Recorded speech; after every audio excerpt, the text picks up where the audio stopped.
Përshëndetje zonja dhe zotrin, jemi bashk në edicionin informativ të orës 15. Presidentja e Kosovës, Vjosa Osmani, ka uruar besimtarët ortodoks me rastin e festës së Krishtlindjes, duke u dëshiruar paqe, shëndet dhe harmoni familjare.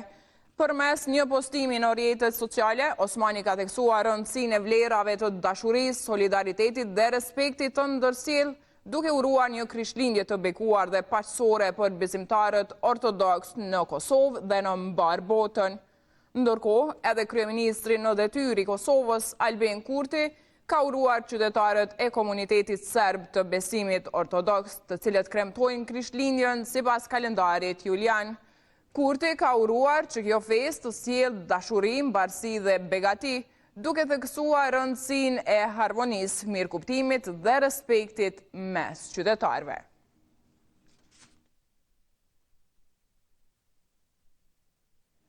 Në qendrën e numërimit dhe rezultateve është përmbyllur numërimi i votave me kusht dhe i atyre të personave me aftësi të kufizuar, ndërsa nga Komisioni Qendror i Zgjedhjeve ka njoftuar se ka nisur numërimin e pjesës së dytë të votave nga votimi me post.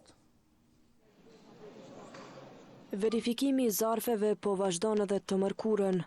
Kjo dhomë brenda qendrës së numërimit dhe rezultateve po vijon që të validojë ato që i takojnë votimit jashtë Kosovës, respektivisht votimit përmes postës.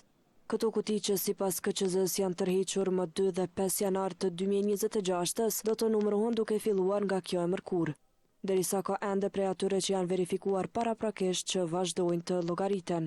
Aktualisht në qendrën e numërimit dhe rezultateve po vazhdon procesi i numërimit të fletvotimeve që kanë ardhur përmes postës, ndërkaq sipas Komisionit Qendror të Zgjedhjeve, ky proces pritet të përfundojë deri të premten.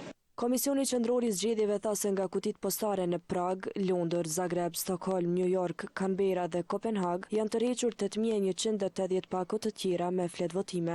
Më 5 janar nga 13 kutit postare në Tiranë, Berlin, Vjenë, Bern, Bruxelles, Hag, Podgoricë, Oslo, Shkup, Ottawa, Ljubljanë, Rom dhe Prishtinë janë tërhequr 11867 pako me fletvotime. Deri më tani, pjesa më e madhe këtyre pakove janë sjellur në Kosovë dhe janë nënshtruar procesit të vlerësimit dhe verifikimit këtu në QNR. Elezi ka shpjeguar se me përfundimin e numërimit të këtyre fletvotimeve, KQZ është e gatshme për të shpallur rezultatin përfundimtar. Ka qenë planifikuar që shpallja e rezultateve përfundimtare të bëhet më së largu deri në datën 19 janar.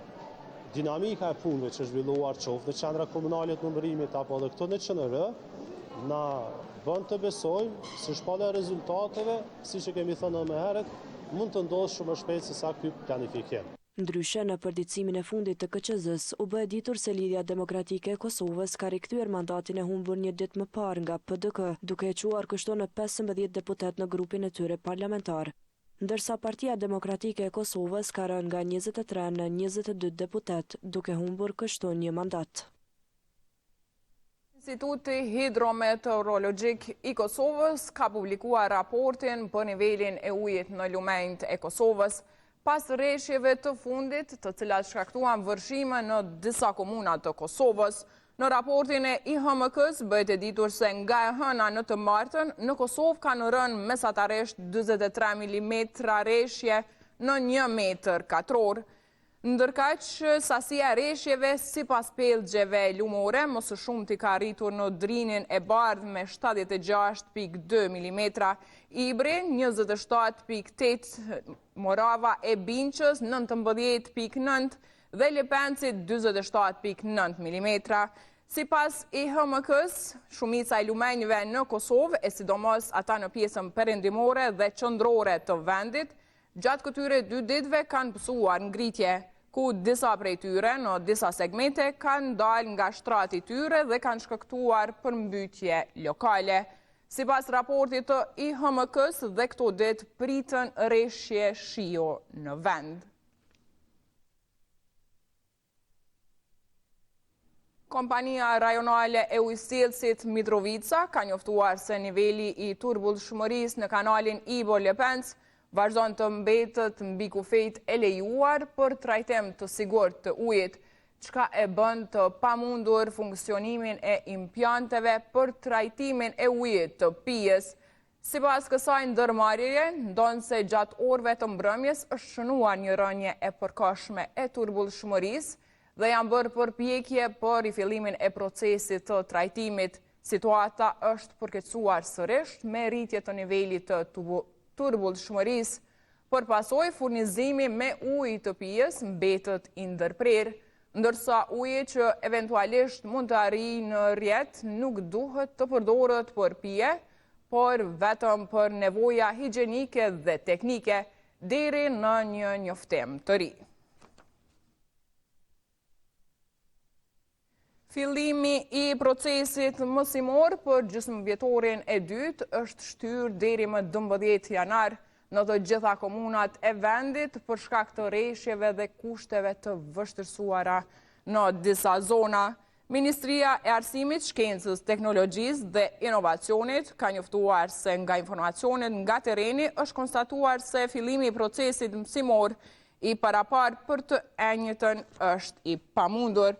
Mirëpo, Mashti njoftoi tutje se këto 2 ditë do të zëvendësohen gjatë pjesës së dytë të vitit shkollor 2025-2026. Si pasojë e vërshimeve dhe situatës së rënduar në shumicën e komunave, si dhe qarkullimit të vështirësuar për shkak të rreshjeve të vazhdueshme, të cilat sipas Institutit Hidrometeorologjik të Kosovës pritet të vazhdojnë edhe në ditët në vijim, duke shkaktuar vërshime lokale, vështirësi në komunikacion, probleme në sistemet e kanalizimit dhe pengesa në trafik. Ministria e Arsimit, Shkencës, Teknologjisë dhe Inovacionit ka marrë vendim që pushimi dimror të vazhdoj edhe për 2 ditë në nivel vendi, përkatësisht më 8 dhe 9 janar, thuhet në vendimin e Mashtit.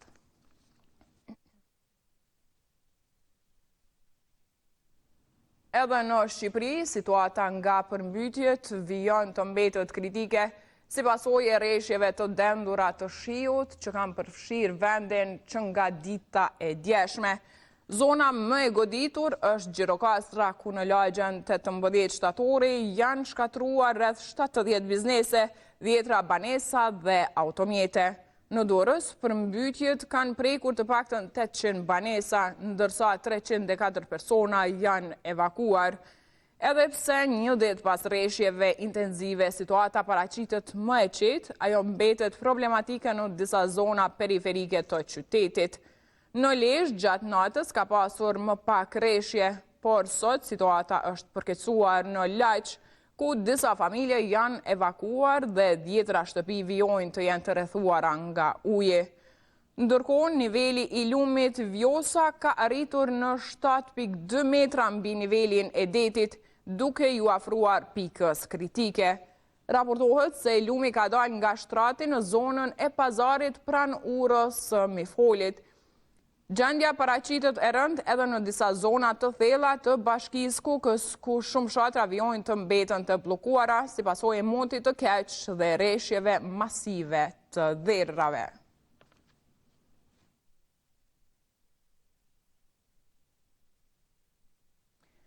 Policia e Kosovës ka njoftuar qytetarët për qarkullimin e një fushate mashtruese që po qarkullon përmes mesazheve SMS.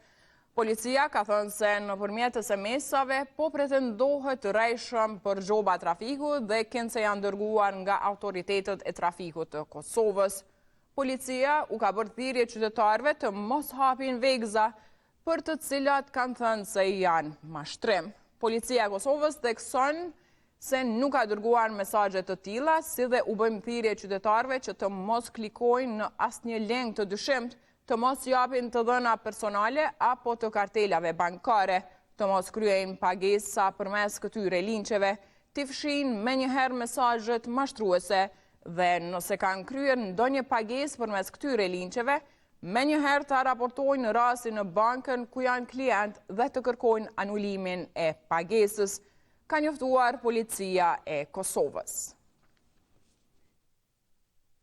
Të nderuar shikues, ishin këto të gjitha informacionet për këtë edicion. Ju vazhdoni të qëndroni me programet e televizionit të 7. Mirëmbëjtje.